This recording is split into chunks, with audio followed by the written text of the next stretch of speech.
ఏసునామలో flight ఎక్కుతుంది గాక. ఒక్క ఫ్లైట్ గురించి ప్రార్థన చేస్తే దేవుడు 4 ఫ్లైట్లు ఎక్కించాడు. ముగ్గురం కలిసి కూర్చొని ఆ శవం దగ్గర ప్రార్థన చేసినాం.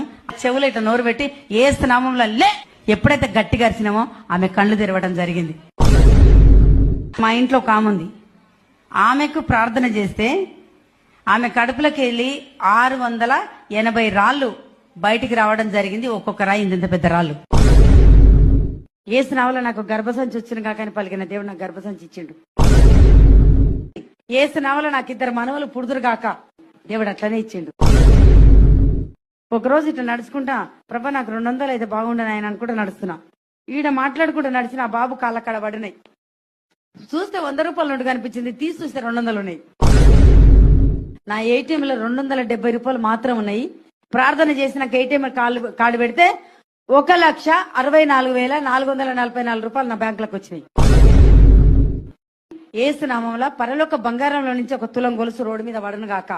4 గంటలకు అడిగిన 7 గంటలకు ఉప్పల రింగ్ రోడ్డు కడ దొరికింది నాకు. దబకన గ్యాస్ అయిపోయింది అనుకున్నాం. పరిశుద్ధాత్ముడు పక్కకున్నాడుగా చెప్పొచ్చు కదా దీనకు. పరిశుద్ధాత్ముడా గ్యాస్ అయిపోయింది నాయన అంటే గ్యాస్ అని మన ఇంటి ముందర తీసుకొచ్చి పెడతాడు ఆయన.